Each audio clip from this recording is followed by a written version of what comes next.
Bonjour à tous, très heureux de vous retrouver pour un nouveau webinaire AWS. Au programme cet après-midi, un premier webinaire sur Amazon RDS, un deep dive sur Amazon RDS dans lequel on va détailler pas mal de fonctionnalités et rentrer assez en profondeur sur certains mécanismes d'RDS et d'Aurora, dont je parlerai également. Et en deuxième partie d'après-midi, nous aurons un deuxième webinaire qui sera animé par mon collègue Julien Lépine, qui est Solution Architect spécialiste des solutions Microsoft, et qui vous parlera, lui, d'SQL Server. Et vous pourrez en profiter pour lui poser toutes les questions Microsoft auxquelles je n'ai pas pu répondre depuis des mois. Voilà, il est prévenu. Et bien donc, allons-y, commençons avec RDS.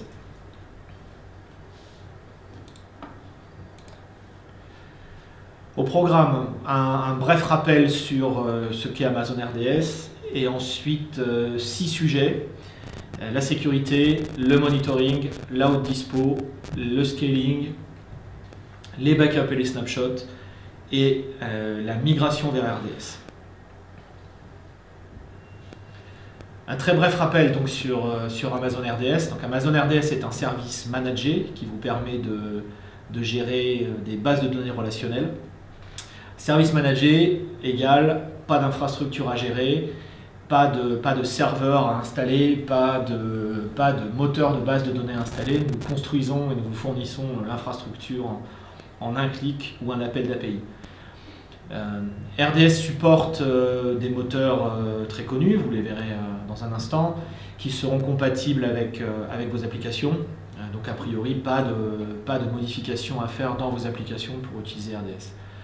Vous pouvez, comme d'habitude sur nos services, créer des clusters et des instances et des clusters RDS en quelques minutes, à la demande, en ne payant que l'utilisation que vous en faites, en ayant également la capacité de scaler à la demande le nombre et la taille des instances dont vous avez besoin.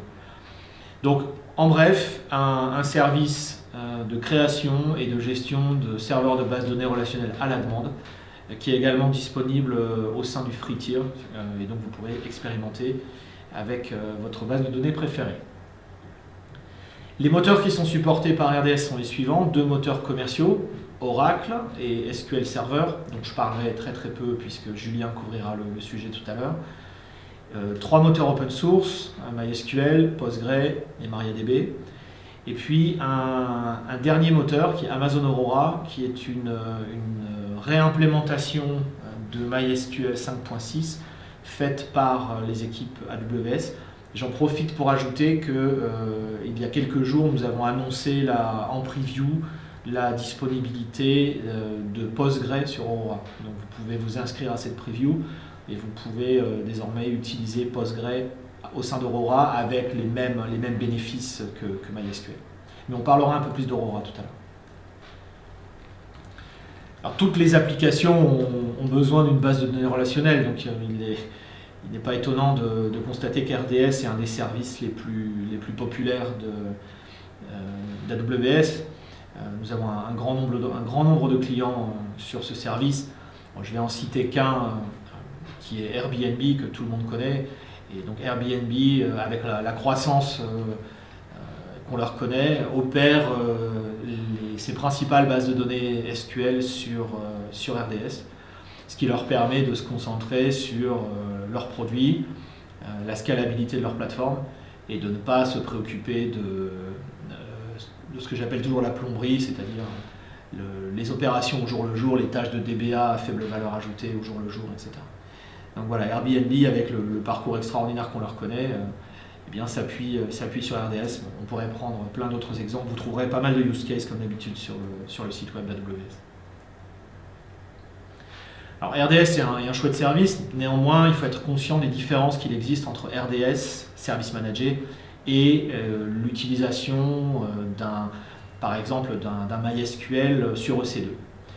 Donc, dans RDS, l'infrastructure est managée, ce qui veut dire que vous n'avez pas accès à l'instance, vous ne pouvez pas vous connecter, vous ne pouvez pas faire de SSH sur l'instance qui exécute votre base de données.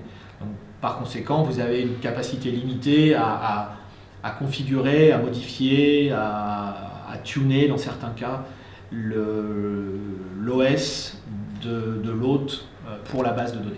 Okay, on verra tout à l'heure comment finalement avoir de la visibilité au travers du monitoring. Mais voilà, soyez bien conscient que vous ne pouvez pas vous connecter sur ces instances-là. La deuxième chose qu'il est important de savoir, c'est la capacité maximum de stockage pour les différents types de bases de données. Donc pour SQL Server, la limite est de 4 Tera. Pour tous les autres, la limite est de 6, sauf Aurora qui peut aller jusqu'à 64, on en parlera tout à l'heure. Donc 64 devrait suffire à tout le monde, j'espère. Néanmoins, si par exemple sur MySQL ou Postgre vous avez besoin de plus de 6 Tera, eh bien, vous serez obligé de démarrer plusieurs instances RDS. Ce qui veut dire que vous serez obligé de découper votre base de données, de découper votre schéma, etc. Donc voilà, ça ne se fera pas automatiquement. Jusqu'à 6 Tera, il n'y aura pas de souci. Au-delà de 6 Tera, eh bien, vous devrez réarchitecturer et faire évoluer votre database selon le découpage qui vous convient. Alors, rapidement, à quoi ressemble Aurora? Donc, je l'ai dit, Aurora, c'est une base de données compatible avec MySQL 5.6. Elle dispose d'ailleurs de quelques extensions 5.7. Vous trouverez toutes les infos dans la doc. Le stockage croît automatiquement, sans aucune action de votre part, jusqu'à 64 teraoctets. Les données sont stockées sur une couche de stockage distribuée qui est étalée sur les 3 zones de disponibilité d'une région. Et chaque bloc va être copié, répliqué 6 fois sur les 3 zones de disponibilité. Donc ça, c'est une des grosses différences d'Aurora par rapport à MySQL et à Postgre d'ailleurs, c'est de séparer le processus de base de données de la couche de stockage. Ce qui veut dire que vous pouvez scaler de manière indépendante le besoin en requêtage du besoin en stockage. Ce qui, on l'a vu à l'instant, n'était pas forcément le cas pour les autres moteurs. Voilà, il y a plein d'autres bénéfices en termes de haute dispo, etc. J'en reparlerai tout à l'heure, mais pour l'instant, retenez que on a séparé le process de base de données, qu'il tourne sur un master, qu'on peut avoir des read réplicas, mais que toutes ces instances vont s'appuyer sur la même couche de stockage qui est distribuée entre les AZ. Et que cette couche de stockage backup en continu vers S3. Donc le problème du backup est réglé. Vous n'avez pas à programmer de backup ou à gérer de backup. Vos données seront backupées en permanence vers S3 et vous pourrez faire des restores sur des points précis, on le verra tout à l'heure. Un des gros avantages d'Aurora, c'est la performance. Au-delà de ce découpage d'architecture, il y a eu évidemment un gros travail sur les perfs. Et à l'aide de ce benchmark dont vous trouvez la référence sur le slide et que vous pouvez rejouer, qui est un benchmark totalement public, on a démontré la capacité d'Aurora sur un serveur à atteindre plus de 100 000 écritures par seconde et plus de 500 000 lectures par seconde, ce qui est 5 fois plus que MySQL. Donc vous voyez un niveau de performance hyper élevé qui nous fait dire qu'avec Aurora, vous pouvez atteindre les mêmes performances que les bases de données commerciales, mais à une fraction du coût. Bien sûr, nous avons des clients aussi sur Aurora. Je vais citer Expedia, le site de voyage que tout le monde connaît. Expedia utilise Aurora depuis un moment maintenant et ils ont des pics d'écriture à 25 000 écritures par seconde, parfois même jusqu'à 75 000, en moyenne aux alentours de 25 et en pic jusqu'à 75 000. Donc des niveaux d'écriture extrêmement soutenus qui pourraient nécessiter des bases de données commerciales et des architectures complexes. Et grâce à Aurora, ils sont capables de gérer cette charge aisément et à un coût bien moindre. Alors parlons de sécurité, vous savez que c'est notre obsession, donc c'est toujours une bonne chose de commencer par ça. Le premier point important, c'est bien sûr que vous pourrez démarrer vos instances RDS dans votre VPC. Vous pourrez ainsi les protéger, gérer la connectivité réseau vers ces instances. Si elles doivent communiquer avec des serveurs ou des instances qui sont en dehors du VPC qui les héberge, vous pourrez utiliser l'arsenal habituel, Direct Connect, une connexion VPN, du peering entre VPC, etc. etc. Okay, donc voilà, le service est managé, mais bien sûr, vous pouvez placer les instances à l'intérieur d'un VPC afin de profiter de la sécurité et de l'isolation que ce VPC vous procure. Également, le concept de security group que vous connaissez bien maintenant, qui va s'appliquer lui aussi aux instances RDS. Par exemple, ici, on voudra s'assurer que seules des instances qui sont des instances applicatives, par exemple, je ne sais pas, des frontaux web, vont pouvoir accéder à votre instance RDS. Donc vous pourrez, dans le security group de votre instance RDS, dire que seuls les serveurs qui sont attachés au groupe Application Security Group ont le droit de se connecter. Puis de même, vous pourriez autoriser la connexion depuis par exemple un VPN ou depuis des machines d'administration via la première règle du security group. Ok, donc tout ce que vous connaissez sur les security groups pour les instances EC2 continue à fonctionner aussi sur RDS. RDS est conforme aux grands standards de sécurité de l'industrie. Donc les grands classiques, les SOC 1, 2, 3, les ISO 27001, PCI DSS évidemment, et puis d'autres certifications fédérales aux États-Unis et internationales dans différents pays. On est bien conscient qu'il est essentiel que ce service qui sert à stocker des données soit conforme aux principales régulations.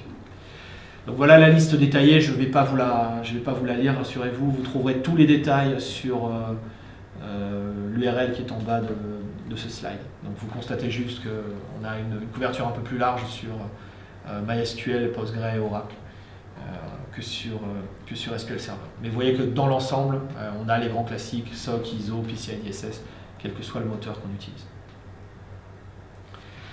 Quid du chiffrement? Tous les moteurs de base de données supportés par RDS vont supporter SSL. Donc vous pourrez vous connecter et protéger les données en transit vers les instances. On a annoncé très récemment la possibilité maintenant de forcer SSL sur SQL Server. Nouvelle fonctionnalité dont peut-être Julien vous parlera tout à l'heure. Pour ce qui est du chiffrement des données au repos, là aussi on supporte le chiffrement de toutes les données de l'instance. Donc qu'il s'agisse des logs, qu'il s'agisse des backups, qu'il s'agisse des snapshots, qu'il s'agisse de la base elle-même. On va supporter le chiffrement en utilisant Amazon KMS, dont j'ai eu l'occasion déjà de parler. Donc soit avec des clés qu'on aura créées nous-mêmes, soit avec des clés que vous pourrez créer ou importer. Bref, les mécanismes de chiffrement autour de KMS s'appliquent aussi à RDS. On parlera des read replicas tout à l'heure, mais bien sûr, si le master est chiffré, il faudra que les read replicas le soient aussi. Donc tout ça, c'est disponible pour tous les moteurs, il n'y a pas de coût additionnel. Si vous voulez aller au-delà pour Oracle et SQL Server, vous pouvez utiliser un mécanisme qui s'appelle TDE, Transparent Data Encryption, qui va chiffrer lui-même le contenu de la base et qui s'intégrera lui aussi avec KMS. Donc voilà, quel que soit le moteur, plein d'options pour le faire. Alors, quelques points importants à retenir. Vous ne pouvez pas ajouter le chiffrement après coup. Il faut que la base soit créée chiffrée. Vous ne pouvez pas supprimer le chiffrement. Une fois que le chiffrement a été décidé, il n'est pas question de faire marche arrière. Comme je disais à l'instant, si vous avez un master chiffré, il faut que les read replicas soient chiffrés aussi. Ça paraît relativement logique. Et dans la plupart des cas, il est impossible de restaurer des snapshots non encryptés vers des bases de données encryptées. Alors Aurora permet de le faire, c'est une particularité, mais pour les autres moteurs, le cas général veut que vos snapshots doivent être chiffrés si vous voulez les restaurer sur une base chiffrée, ce qui aussi paraît une bonne idée en termes de sécurité. Alors, activer le chiffrement sur RDS, c'est très simple et j'encourage tout le monde à le faire. Vous voyez que donc, dans le premier cas, il suffit d'ajouter ce paramètre Storage Encrypted qui va chiffrer donc le volume de stockage utilisé par l'instance avec la clé par défaut créé par KMS pour RDS. Dans le deuxième cas, vous pouvez évidemment spécifier un identifiant de clé spécifique que vous aurez créé ou importé pour protéger ces données. Donc c'est tout. Voilà, que vous le fassiez en ligne de commande ou que vous le fassiez dans la console, c'est soit un paramètre, soit un clic dans la console. Donc vraiment faites-le. C'est gratuit, ça protège vos données, ça donne de la tranquillité à tout le monde et vous voyez, c'est très très simple à mettre en œuvre. Petite précision sur les droits d'accès aux bases. Donc il va y avoir deux types d'accès sur les bases. Alors à droite, il va y avoir les accès de type administration, création de cluster, ajout de read replica, création de snapshot, etc. Donc les appels sur l'API AWS pour gérer votre instance RDS. Et donc ça, comme d'habitude, vous allez le contrôler, le sécuriser avec IAM, dont là aussi on a eu l'occasion de parler beaucoup. Donc vous allez définir des rôles, vous allez définir des policies, etc. Et c'est ça qui va s'appliquer pour vos administrateurs système, vos développeurs, etc. À gauche, on a les accès sur le requêtage sur la base elle-même. Donc la création des utilisateurs de la base, la création de droits d'accès pour ces utilisateurs sur telle ou telle table, tel ou tel objet de la base. Et ça, là pour le coup, ça n'a rien à voir avec IAM. Là, vous allez le configurer et le sécuriser avec la commande grant et les mécanismes de sécurité du moteur en question. Okay, donc il faut bien séparer les deux sujets. La gestion de l'infrastructure via l'API AWS sécurisée par les permissions IAM et la sécurité du contenu de la base, des objets de la base que vous sécuriserez avec des grants et avec des autorisations attribuées par la base elle-même. Donc voilà pour la sécurité, sujet important, faites-y bien attention. Deuxième sujet, le monitoring. Alors on l'a dit tout à l'heure, un des compromis qu'on fait lorsqu'on utilise RDS, c'est de ne pas pouvoir accéder à l'autre.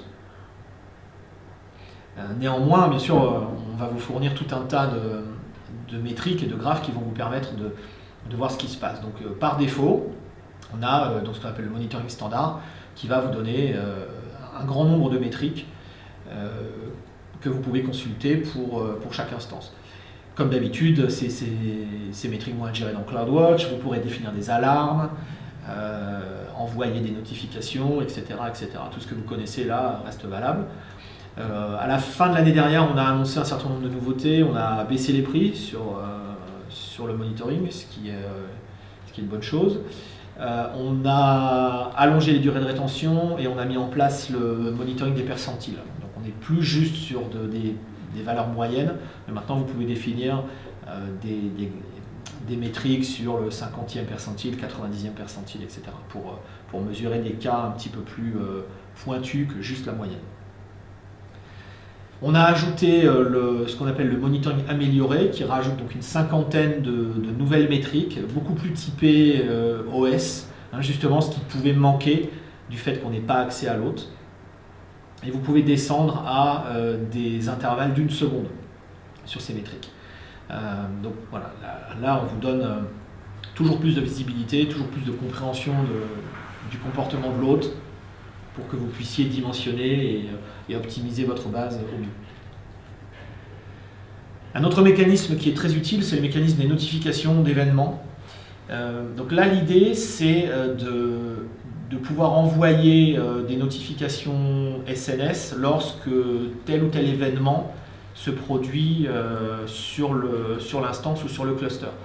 Donc là, on parle vraiment d'événements infrastructure. Vous voyez sur le slide, c'est un événement de disponibilité, un backup, un failover qui se produit, etc., etc., une panne. Donc des événements vraiment qui impactent l'ensemble de l'instance ou du cluster. Et donc vous pouvez désormais, pareil, en quelques clics, envoyer des notifications sur ces événements. Donc ça vous permet, en plus des métriques, on va dire, OS et bases de données qu'on a vues à l'instant, ça vous permet d'avoir aussi des notifications sur des événements plus globaux qui se produisent sur telle ou telle instance ou tel cluster. Donc très, très intéressant et très utile. Alors, parlons du troisième sujet maintenant, qui est très très important, la haute disponibilité. Le choix par défaut, lorsqu'on déploie RDS, le choix le plus simple, c'est de faire un déploiement dans une seule zone de dispo. C'est vraiment le déploiement minimum qu'on peut faire.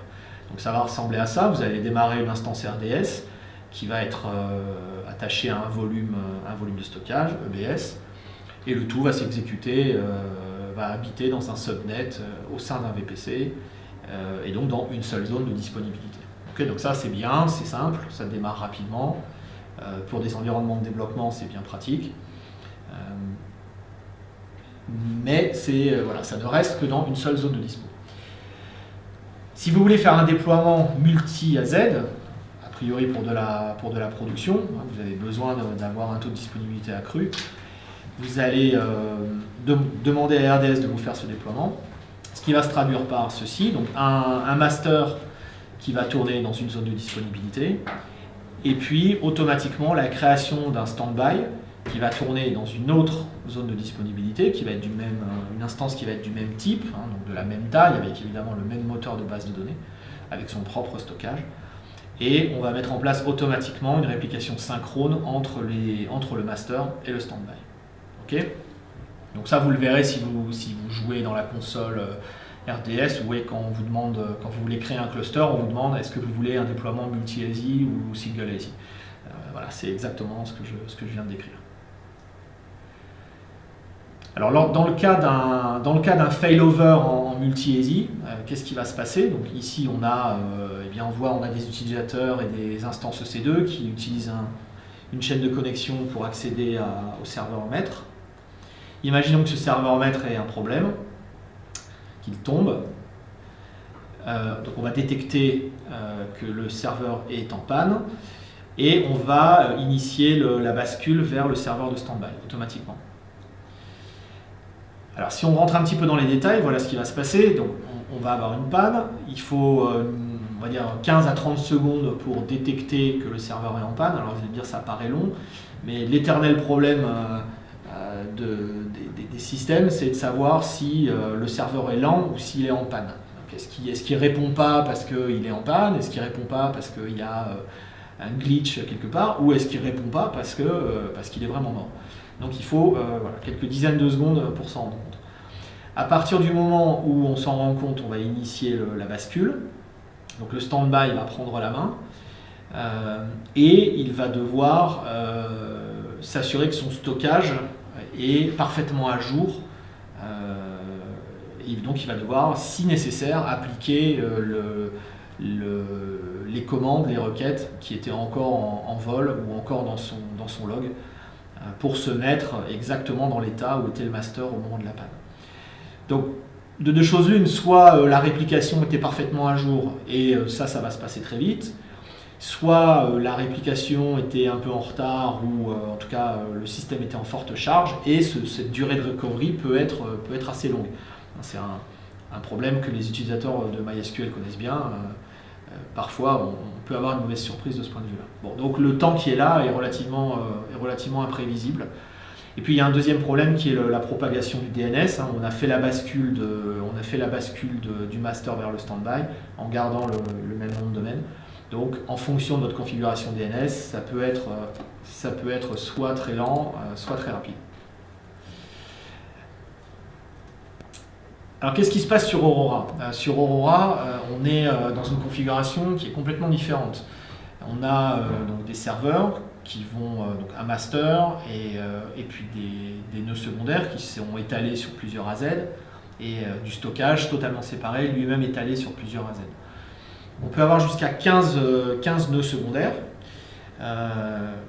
qui peuvent tous servir de stand-by si jamais le nœud primaire se casse la figure. Au passage, si jamais un nœud secondaire lui-même se casse la figure, on va le remplacer automatiquement et le redémarrer. Donc si jamais le master tombe, à ce moment-là, il va y avoir un processus d'élection pour choisir un nouveau master. Ça va aller assez vite. Et le nouveau master, donc, lui, n'a pas à attendre que sa réplication soit à jour, puisqu'il n'y a pas de réplication ici entre les nœuds. Les données sont automatiquement disponibles sur tous les nœuds via cette couche de stockage distribué. qui est à très très faible latence et qui a une latence typique de quelques dizaines de millisecondes au grand maximum.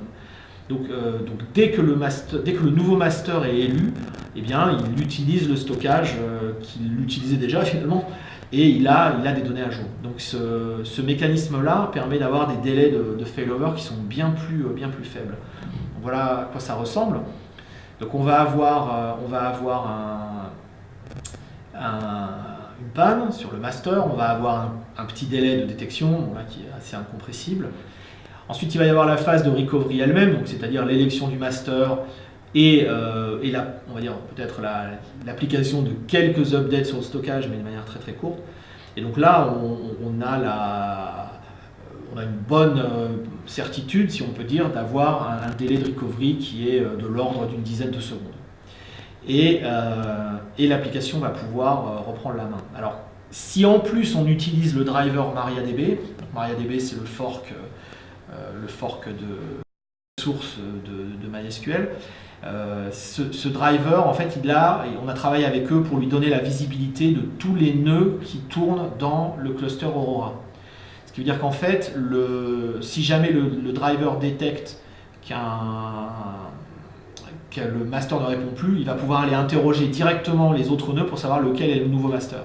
Et donc en fait, cette phase, on s'appuie plus sur le DNS finalement pour attendre de savoir qui est le nouveau master. On va pouvoir très vite trouver le nouveau master et l'interroger. Donc en fait, là aussi, on arrive à réduire énormément le temps d'indisponibilité. Donc avec Aurora, on a un failover plus rapide et surtout beaucoup plus prévisible qu'avec MySQL. Alors néanmoins, on aime bien quand même MySQL, donc si vous utilisez MySQL, pas de panique, il y a quelques conseils pour réduire les temps de failover. Donc surtout, n'utilisez pas l'adresse IP pour vous connecter à RDS, utilisez un nom de domaine. Utilisez un nom de domaine avec un TTL le plus faible possible pour que les mises à jour, les propagations se passent bien. Évitez d'avoir trop de tables et de trop grosses tables, parce que ça, on sait très bien que ça complique la tâche de la réplication et ça complique la mise à jour des read réplica. Évitez les très grosses transactions et assurez-vous que vos instances ont suffisamment de capacité en I/O et en CPU pour gérer proprement un failover. Si vos instances sont au taquet tout le temps et qu'en plus elles doivent subir un failover qui va nécessiter des lectures, des écritures, du CPU, etc., là vous allez mettre vos instances vraiment dans le rouge et vous allez avoir un temps de failover un peu plus long. Donc voilà quelques conseils pour améliorer la situation de MySQL. Un feature qui est exclusif à Aurora, c'est la capacité à simuler les pannes. Donc on a rajouté des commandes qui s'appellent Alter System Crash, Alter System Simulate, qui vous permettent, sur un vrai système, de simuler un crash de nœud, une congestion disque, etc. etc. Alors, bon, c'est très bien, ça vous permet de voir ce qui se passe sur votre appli. Faites attention quand même sur vos systèmes de production. Je vous conseille de tester plutôt ça sur la pré-prod ou sur un environnement dédié. Mais vous allez pouvoir simuler des ralentissements, des pannes sur votre cluster pour évidemment voir ce qui se passe dans votre application. Donc voilà, pour simuler des problèmes, faire du disaster recovery, etc., c'est super utile. Donc, je vous conseille de tester ça. Continuons avec donc le sujet du scaling. Donc le scaling, il va passer par deux mécanismes. Un mécanisme qui est donc de scale out, où vous allez étaler les requêtes entre plusieurs serveurs. Donc les écritures vont être dirigées vers un master, les lectures vont être dirigées vers les fameuses read replica. Donc ça, c'est le premier mécanisme dont on va parler. Le deuxième mécanisme, c'est le scale up, donc de mettre de plus grosses instances. On va voir ça tout à l'heure. Donc revenons aux read replica. Donc les read replica, ce sont simplement des instances qui sont en lecture seule, qui reçoivent donc les informations de réplication venant du master, avec plus ou moins de délai, et donc qui vont vous permettre de faire du requêtage en lecture seule, en soulageant le master. Ces read replica, elles peuvent être locales dans la même région, ou elles peuvent être dans des régions distantes. Okay, donc que ce soit sur MySQL, Maria, Postgre ou Aurora. Donc on a la capacité à rapprocher ou à éloigner, c'est selon, à éloigner du master et à rapprocher des utilisateurs des read réplicas. Donc imaginez là que vous ayez des utilisateurs en Australie, il vaut bien mieux pour eux qu'ils puissent requêter et faire des lectures sur un serveur qui est dans la zone de Sydney plutôt que d'aller chercher le master qui a l'air ici d'être en Oregon. Sur Oracle et sur SQL Server, il y a des mécanismes pour arriver au même résultat, qui sont, donc dans le cas d'Oracle, un produit Oracle qui s'appelle Golden Gate, ou alors évidemment toute une palette de produits tiers. Il y a pas mal d'éditeurs logiciels qui fournissent des solutions de réplication sur Oracle et sur SQL Server. Bon, et puis bien sûr, il y a la solution on va dire manuelle qui est de faire des snapshots si vous n'avez pas besoin d'avoir une synchronisation en permanence entre le maître et les répliques. Bien sûr, vous pouvez faire un snapshot, copier le snapshot même dans une autre région et puis redémarrer une instance à partir de ce snapshot. Bon, c'est un mécanisme un petit peu différent. Donc voilà pour le scale-out. Donc le scale-out, vous créez des réplicas, vous les mettez dans les régions que vous voulez et ça marche très bien. Si vous avez besoin de plus de puissance de traitement, vous allez pouvoir faire du scale-up et bien sûr du scale-down si c'est nécessaire. Vous pourriez avoir de plus gros serveurs pendant le pic de trafic ou pendant les fêtes de fin d'année, etc. Et puis ensuite revenir à une infrastructure plus petite pour contrôler vos coûts, évidemment. Donc là, je vais vous montrer comment le faire dans la console. Évidemment, on peut faire aussi ça en API. Donc la taille de l'instance, ici, on voit qu'on a une DB M4 large. On a envie de faire plus petit ou plus grand, donc très bien, on change la taille. On clique sur ce bouton qui s'appelle Apply Immediately, et je rappelle à tout le monde que Immediately veut dire immédiatement, et donc ça veut dire que tout de suite, la modification va s'appliquer. Donc c'est pas plus tard, il va se passer immédiatement la mise à jour de cette taille. Donc ça a évidemment des conséquences. Si vous avez un déploiement en single easy, donc avec une seule instance, à partir du moment où vous appuyez sur ce bouton, eh bien, vous allez éteindre l'instance et la remplacer par une plus grosse. Voilà. Et donc là, vous avez une indisponibilité. Okay, c'est pour ça que j'insiste lourdement sur le Apply Immediately. Si vous êtes en déploiement mono AZ, vous allez avoir une indisponibilité. Okay, ce n'est pas forcément un problème si c'est un système qui n'est pas un système critique, mais soyez-en bien conscients. Okay, donc là on voit un petit exemple. Donc vous voyez, ça prend, on l'a fait à 6h53 et à 7h01, donc à peu près 8 minutes. 8 minutes plus tard, on avait un nouveau serveur disponible. Ok, donc potentiellement ici 8 minutes d'indispo. Si vous avez un déploiement en multi-AZ, on va d'abord mettre à jour le standby. Donc on va créer un nouveau serveur à partir des données qui sont sur le standby. Ok. On va le promouvoir, donc on va faire un failover contrôler un failover vers le nouveau master, et puis ensuite, l'ancien master est devenu standby, on le met à jour à son tour. Okay, et on reste comme ça, on ne revient pas dans la situation initiale. D'accord, donc là aussi, potentiellement, vous avez une indisponibilité liée au failover. Okay, donc ici, on voit, on a fait l'application de la modification à 6h20 et on a fini le failover à 6h28. Donc vous voyez, à peu près dans les mêmes délais que tout à l'heure. Et puis ensuite, on fait la mise à jour de l'autre serveur et ça prend encore 6 minutes.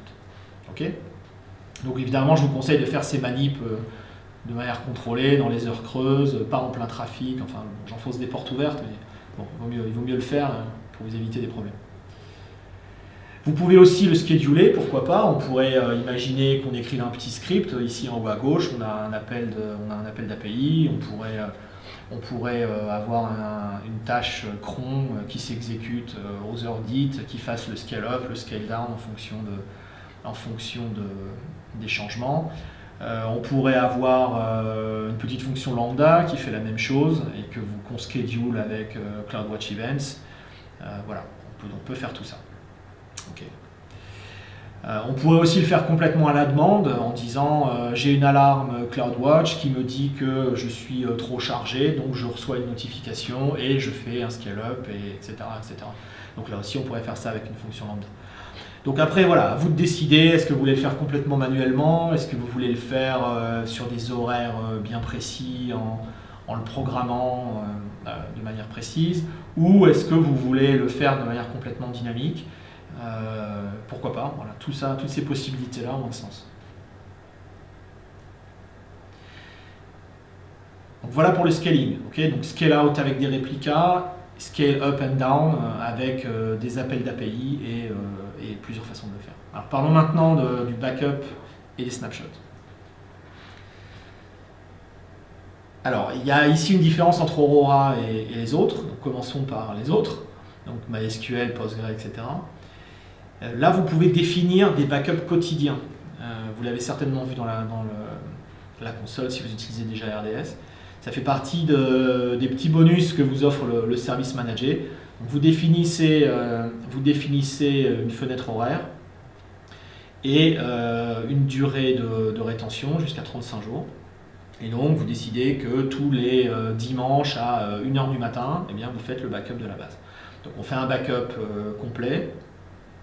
On le fera tous les jours, on le fera automatiquement et on les gardera jusqu'à 35 jours. Voilà, ces backups sont copiés entre plusieurs AZ, donc il n'y a aucune chance de les perdre. Okay, donc voilà, ça c'est évidemment à configurer, hein, je vous incite très très fortement à le faire. Là aussi c'est un clic, il n'y a aucune raison de ne pas le faire et le problème des backups est réglé. Bon. Je vous incite évidemment de temps en temps à faire des tests de restore parce que on parle toujours de politique de sauvegarde, mais la politique de sauvegarde elle pose rarement de problème, c'est la politique de restauration qui pose problème. Donc n'hésitez pas régulièrement à prendre un backup, à le restaurer, à créer une instance à partir de ce backup, à rejouer vos tests unitaires, à vérifier que ça fonctionne, etc. etc. Okay, avoir des backups c'est bien, mais bon, nous on vous promet que les backups seront là et qui seront intègres. Maintenant, à vous de vérifier qu'à l'intérieur du backup, il y a effectivement les données qui vous permettent de repartir si les choses se passaient mal. Pour Aurora, la situation est différente. On l'a dit tout à l'heure, il y a un backup continu vers S3. Donc rien à configurer de votre côté. Vous pouvez faire du coup ce qu'on appelle du point-in-time restore. Donc, vous pouvez lui dire de vous restaurer la base dans l'état où elle était le 22 janvier à 18h38. Voilà, ça se fait très bien. Voilà. Donc un petit avantage pour Aurora de ce point de vue-là. Donc la restauration, justement, parlons-en. La restauration donc, va créer une nouvelle instance à partir donc, du backup que vous aurez choisi. Et donc vous choisissez la configuration de cette instance, comme vous l'auriez fait pour une nouvelle instance. Donc là, vous pouvez choisir l'heure approximative à laquelle vous voulez restaurer. Donc si c'est Aurora, là vraiment ça sera très précis. Si c'est un autre moteur de base de données, on choisira le snapshot qui s'approche le plus de la date que vous voulez obtenir. Vous pouvez aussi faire des snapshots. Donc, un snapshot, c'est là aussi une copie complète de votre base, mais que vous déclenchez à la demande. Donc, ça se fait en plus des backups. Hein, les backups que vous aurez programmés tous les dimanches à 2h du matin. À la demande, quand vous voulez, vous pouvez aussi créer un snapshot. Hein, exactement comme vous faites des snapshots sur EBS. Okay, donc, ils vont être sauvegardés dans S3. On l'a vu, là aussi, ils pourront servir à créer une nouvelle instance RDS. On va voir à quoi ça peut servir dans 2 secondes. Et n'oubliez pas qu'ils sont chiffrés si jamais la base elle-même est chiffrée. Donc, à quoi peuvent servir les snapshots? Parce qu'on pourrait se dire, on a déjà les backups, à quoi bon? Donc les snapshots pourraient vous permettre de backuper à une fréquence inférieure à 24 heures. Donc backuper toutes les 12 heures ou toutes les 4 heures si c'est important pour vous. Ça peut être un point important. Vous pouvez créer des snapshots avant de faire des opérations importantes. Je ne sais pas, vous faites un changement de schéma, vous faites une migration, vous faites un gros insert. peu importe, voilà, vous faites quelque chose d'un peu chaud, vous voulez vous assurer que vous êtes capable de restaurer exactement dans le bon état si jamais quelque chose se produit. Voilà, créer un snapshot, c'est une bonne façon de le faire. Ça peut aussi vous servir à dupliquer votre production. Vous faites un snapshot de votre base de production et puis vous la restaurez sur un serveur qui va servir aux développeurs pour faire des tests. Ça vous garantit que vous avez un jeu de test qui est bien identique à celui que vous avez en prod. Ça peut servir à faire du disaster recovery, évidemment, puisque comme on est capable de redémarrer des serveurs à partir de snapshots, ça peut être une bonne idée de garder ces snapshots, même de les copier dans une autre région pour y redémarrer l'infra en cas de problème, etc. etc. Voilà, donc il y a plein d'usages de ces snapshots et je suis sûr que vous en trouverez d'autres. Dernier point à aborder, la migration. Alors la migration, c'est toujours un sujet compliqué, les migrations de bases de données, pour en avoir subi quelques-unes. Et on essaie de simplifier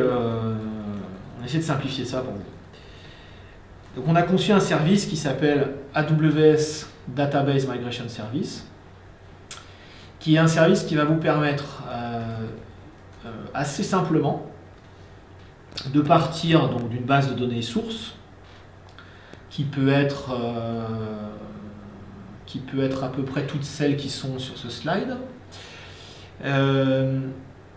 et de décider de migrer cette base vers une destination, alors qui peut être là aussi à peu près tout ce qu'il y a sur ce slide, voire même Redshift, DynamoDB ou S3. D'accord ? Donc l'idée, c'est vraiment de dire, voilà, je pointe DMS vers ma table Postgre ou ma table Oracle, etc. Et je décide de la bouger. Donc vous pourriez la bouger vers le même moteur. On pourrait imaginer que vous ayez des serveurs Oracle chez vous, on-premise, et que vous ayez envie de les migrer vers du RDS Oracle. Bon. Ça doit se faire de manière assez simple. Ok.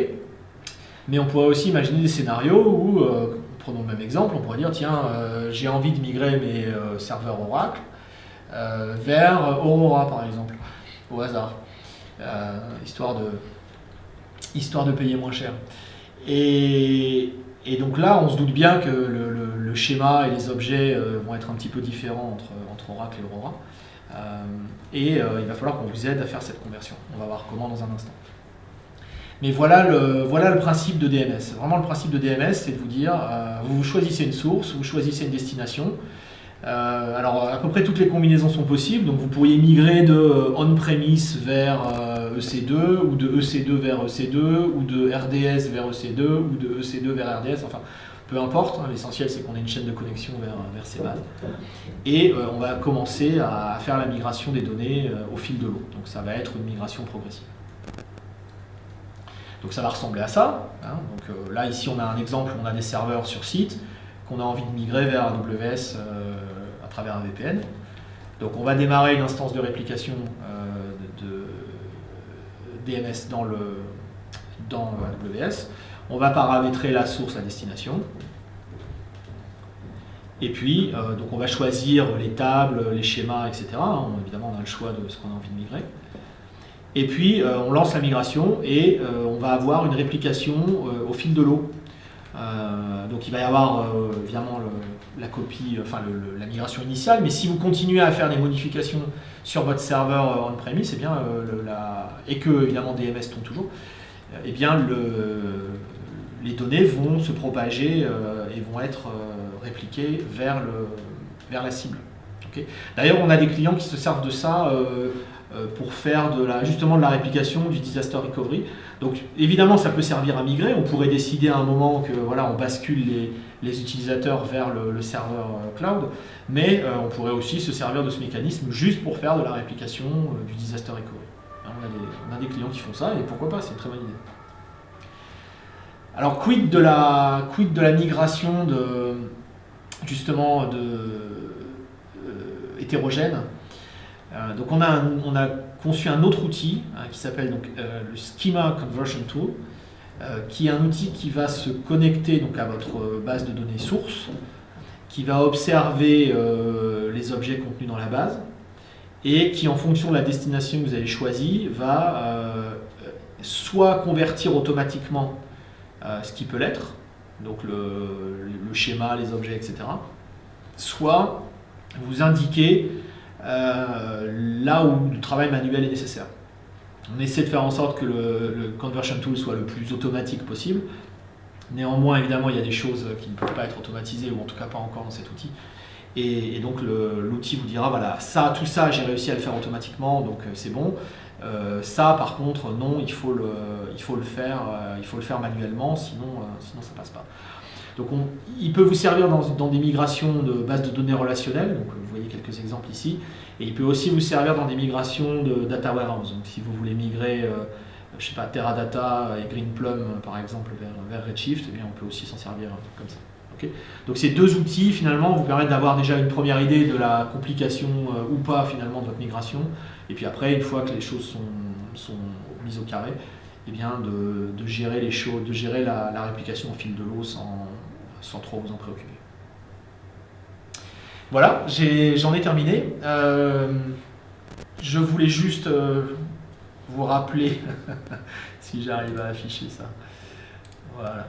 Donc je voulais juste vous rappeler, on passera évidemment aux questions tout à l'heure. Donc le planning de webinar pour les mois à venir. Donc au mois de mai, on parlera de Big Data. Au mois de juin, on fera une session spéciale pour les débutants. Donc si vous avez des collègues débutants ou qui soient techniques ou pas d'ailleurs, et qui veulent vraiment découvrir AWS, n'hésitez pas à les pointer vers ces webinaires du mois de juin. Ça sera vraiment une session spéciale débutant, et bon, faux débutant, vous apprendrez aussi des choses. Okay. Bon, et puis pour les mois d'après, on n'a pas encore bien réfléchi. Si vous avez des suggestions, s'il y a des sujets qui vous plaisent, n'hésitez pas à nous les envoyer. Et puis je vous rappelle que le summit arrive au mois de juin, le 27 juin. Les inscriptions sont ouvertes, donc n'hésitez pas à vous inscrire, c'est évidemment gratuit. On est en train de finaliser l'agenda, je pense qu'on sera en mesure de mettre les sessions et les descriptions rapidement. Voilà. Mais en particulier, on aura 3 tracks, une track technique qui sera croustillante, une track business qui sera intéressante avec de beaux témoignages, et puis une track partenaire également qui sera bien réussie. Donc n'hésitez pas, on sera content de vous rencontrer là-bas. Donc voilà. Hugo va afficher le sondage. Et Julien vient d'arriver dans la salle et fait du bruit, c'est ça? Bon. Mais c'est bien, t'es arrivé pour les questions. Comme ça, s'il y a des questions Microsoft, hop, je te les laisse. Ok, alors, on attaque les questions, Hugo? Alors, Nori me dit, est-ce que le webinaire est toujours le 27 juin, vu que c'est le même jour que le summit? Alors, oui, on a vu. Donc, en fait, on va l'enregistrer. Quelques jours avant, et on le diffusera le 27. On ne veut pas changer la date parce que les gens ont mis ça dans leurs agendas depuis toujours. Donc pour les personnes qui sont au summit, c'est pas grave, vous le verrez pas, mais évidemment il sera enregistré et vous pourrez le revoir plus tard. Voilà. Donc désolé, c'est une collision de date, on l'a vraiment pas fait exprès.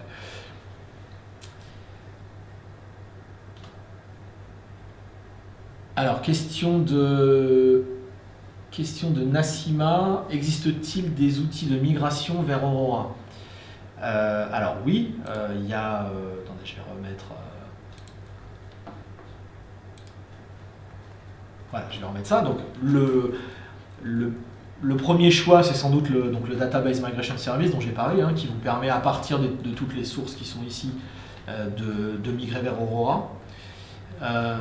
Maintenant, dans le cas particulier de MySQL et de Postgre, puisque comme je disais tout à l'heure, on va avoir Postgre également on l'a en preview, mais on l'aura bientôt en disponibilité générale. Donc dans le cas précis de MySQL, en fait, vous pouvez aisément upgrader vos instances RDS MySQL vers Aurora. Voilà, je ne rentre pas dans les détails, mais vous trouverez ça dans la documentation. C'est peut-être même intégré dans la console, je l'ai pas essayé, mais il me semble qu'il y a un raccourci maintenant pour j'ose pas dire en un clic, j'imagine, pour migrer, transformer vos instances RDS en instances Aurora. Voilà. Alors, il y a une question de Laurent. Comment accéder au webinaire précédent? Alors, excuse, c'est pas technique, mais c'est important. Donc, vous allez sur la page que je vous ai montrée là. Voilà. Donc, aws.amazon.com/fr sur notre page événements, puis la page webinaire. Vous avez un lien vers notre chaîne YouTube. Okay, donc, voilà. Donc, sur tous les anciens webinaires et tous les futurs webinaires seront présents sur cette chaîne. Okay, donc n'hésitez pas, voilà, vous les retrouverez là, et puis il y a quelques autres vidéos aussi. Voilà, et n'hésitez pas évidemment à vous inscrire à la chaîne YouTube, c'est le meilleur moyen de ne rien rater.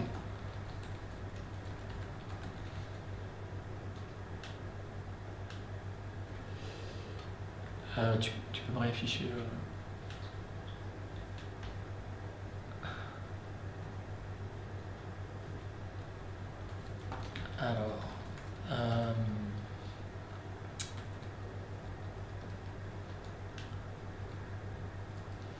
Alors, lors du restore d'un backup, on crée une nouvelle instance, l'original est supprimé. Alors, non.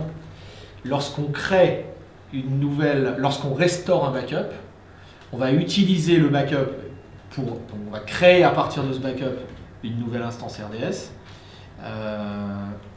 Mais l'instance à partir de laquelle le backup a été fait reste là, d'accord ? On va pas tuer vos instances. Donc si vous faites une restauration et que vous voulez faire disparaître l'ancienne instance, c'est à vous de le faire.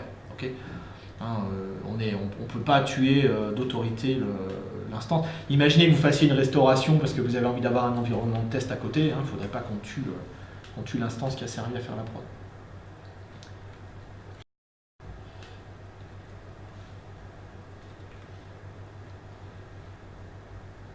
Alors, comment effectuer la migration d'une base sans downtime? Ça, c'est une bonne question. Alors, moi, je pense que justement, la bonne façon de faire, on va demander l'avis de Julien qui fait ça à longueur de journée, mais moi, je vais vous dire comment je ferai, puis après, il me dira, mais non, c'est pas ça. Donc, moi, je ferai un snapshot. Je ferai un snapshot de mon instance. Je la restaurerai à côté, donc justement sur une instance... une nouvelle instance. Je referai mes tests pour m'assurer que le restore s'est bien passé, que tout va bien. Bon, et puis ensuite, il y a un moment, il va bien y avoir une bascule. Bon. Donc après, ça dépend comment vous accédez à l'instance. Ça dépend si c'est des instances EC2 qui s'en servent à l'intérieur d'un VPC. Vous pouvez faire une bascule sur le DNS, ça va aller très très vite. Plus vous allez vous éloigner de l'instance, plus vous allez passer par des DNS importants, plus c'est compliqué.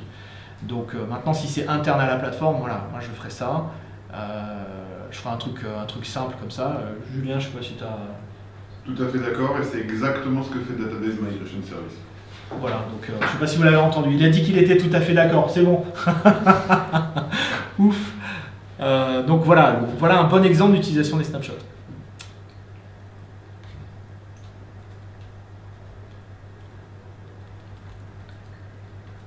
Alors, il y a une question de... Qu'est-ce qu'on a encore ? Alors, la question MongoDB. Merci pour la question MongoDB. Alors, je ne parle pas de MongoDB parce que c'est en cours de préparation. Alors, RDS ne supporte pas MongoDB. Ça, je vous le confirme. De fait, MongoDB, on ne peut pas classer MongoDB dans la catégorie des bases de données relationnelles. Donc, je pense que ça rentrerait pas bien dans cette case-là de toute façon. Donc je ne pense pas qu'il faille s'attendre à voir MongoDB arriver dans RDS. Pour autant, il y a quand même des solutions si vous voulez faire du MongoDB sur AWS. Bon, évidemment, vous pouvez l'installer dans EC2. Vous trouverez, il y a un quick start, ce qu'on appelle un quick start, c'est-à-dire de la documentation et des templates, CloudFormation, etc. pour faire ça au mieux avec la bonne architecture. Si vous ne trouvez pas sur notre site, envoyez-moi un mail, je vous l'enverrai. Et Mongo a aussi lancé un service managé qui s'appelle Atlas, donc qui est un service complètement managé mais par MongoDB et qui permet d'avoir du Mongo as a service sur AWS, ok, Atlas. Mais non, pas de MongoDB dans RDS.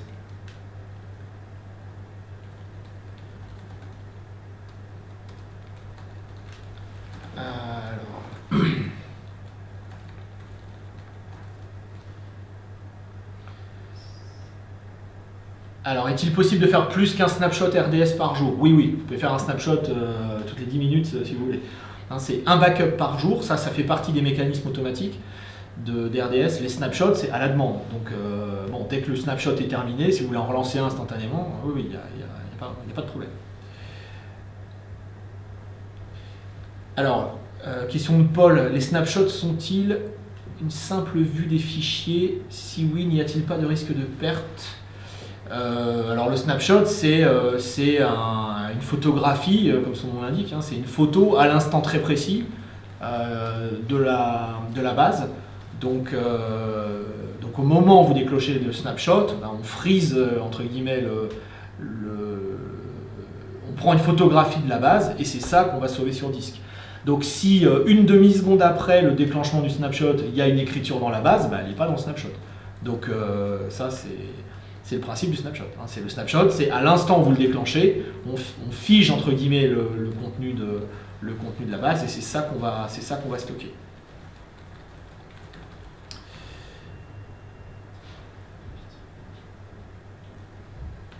Alors, question de Cédric, peut-on désynchroniser la mise à jour des données entre le master et le standby? Alors non. J'ai envie de dire pourquoi on aurait envie de faire ça. Alors je sais bien que dans MySQL on adore casser les réplications et les refaire à la main parce que des fois ça va plus vite. J'ai été coupable de ce crime un grand nombre de fois, mais dans RDS non, vous n'avez pas accès à ce mécanisme là, vous laissez RDS piloter la réplication entre le master et le standby. Alors est-ce que RDS supportera le mode multi-master dans le futur? Eh bien je n'en sais rien, ça serait bien. Voilà. Peut-être un jour. Peut-être un jour. Alors, est-ce que le chiffrement des bases impacte les performances? Il y a plusieurs questions là-dessus. Alors, deux façons de répondre. La première façon, c'est de dire si vous utilisez le chiffrement tel que je vous l'ai montré, hein, donc le chiffrement de l'instance, non, il n'y a pas d'impact parce que c'est pas l'instance elle-même qui va faire le chiffrement, c'est l'infrastructure de stockage, c'est EBS qui va chiffrer le volume sous-jacent, hein, exactement comme sur EC2. Donc il n'y a pas d'impact, c'est pas le process MySQL entre guillemets qui va faire le chiffrement, donc pas d'impact.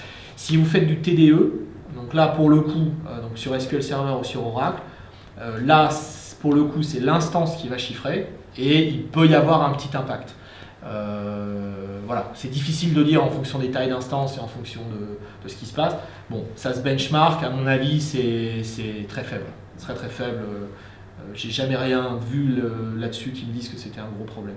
Bon, après, il y a peut-être des cas limites, mais voilà. Dans le cas général, non, aucun impact parce que c'est pas l'infra RDS qui fait le chiffrement.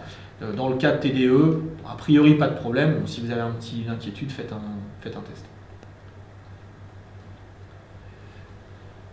Alors, la question à quand lambda PHP, je ne sais pas. C'est toujours le même qui pose la question, en plus je le connais. Donc non Jérôme, je n'ai pas de date à te communiquer. Il doit se marrer. Mais bien essayé quand même. Alors, qu'est-ce qu'on a encore ?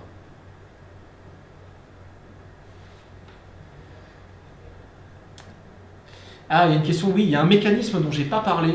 Alors, effectivement, là, il y a une bonne question. L'upgrade du moteur du base de données nécessite-t-il une interruption de service? Alors, effectivement, je ne sais pas pourquoi c'est pas dans les slides, il faudrait que je le rajoute. Effectivement, il y a une autre fonctionnalité sympa dans RDS, un peu comme les backups, qui consiste à vous demander une plage de temps pendant laquelle on fait les mises à jour mineures. Donc par exemple, on passe de, je sais pas, MySQL 5.7.1 à 5.7.2, 5.7.3, enfin je sais pas combien on est aujourd'hui.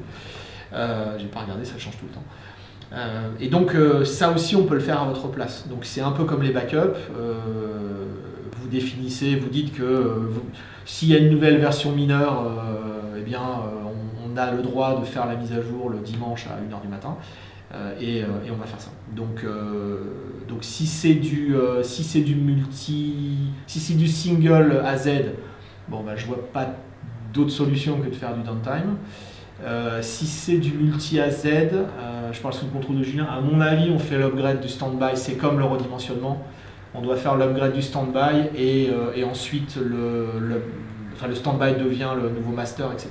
Donc là, le temps est un failover. Donc toutes ces manips-là, il faut vraiment les faire avec le minimum de trafic, voire pas de trafic.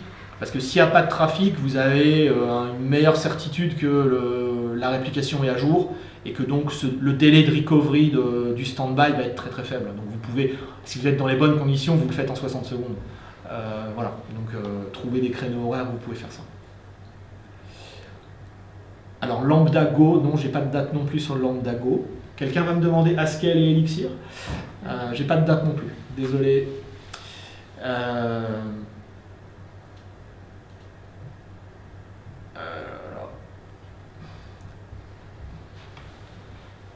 Alors oui, il y avait une question. Donc est-ce que les clients RDS profitent automatiquement des mises à jour de moteurs de base de données? Donc là j'ai répondu oui. Sur les mineurs. Hein. Donc le jour où MySQL 6 sort, bon, on ne va pas vous migrer d'autorité. On considère que sur les versions majeures, il faut que vous refassiez des tests et c'est pas une décision à la légère de migrer. Donc, on fait les mineurs pour vous automatiquement si vous le souhaitez, et par contre pour les majeurs, ça sera à vous de jouer et de faire vos tests. Alors, il me reste 2 minutes. Mon Dieu, qu'est-ce que je vais pouvoir choisir? Il y a encore plein de questions.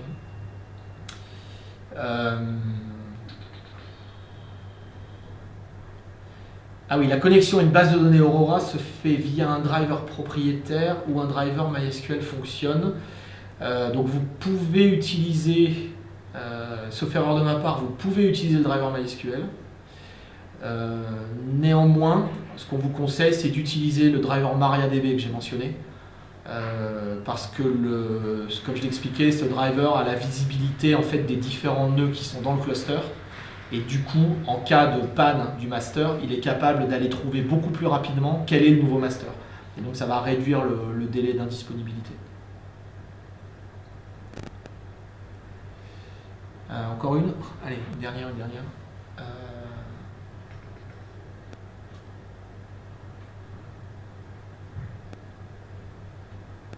Alors, l'augmentation de taille d'instance Aurora est-il plus transparent qu'une instance RDS multi-AZ?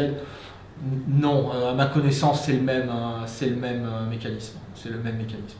Donc c'est un mécanisme de failover contrôlé. Il n'y a pas de, sur le scale up, là, il n'y a pas de différence. Vraiment, le gros avantage d'Aurora, c'est évidemment sur le scaling du stockage, où, comme je disais tout à l'heure, par incrément de 10 gigas, c'est possible, par incrément de 10 gigas, en fait, on peut monter jusqu'à 64 Tera.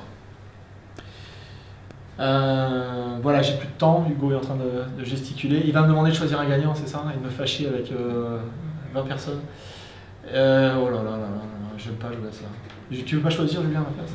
Voilà, donc pour ma part, c'est fini pour aujourd'hui. Merci beaucoup et donc rendez-vous le mois prochain pour des webinars Big Data. Et surtout, voilà, restez connectés, vous allez tout savoir sur SQL Server. Merci beaucoup, à bientôt.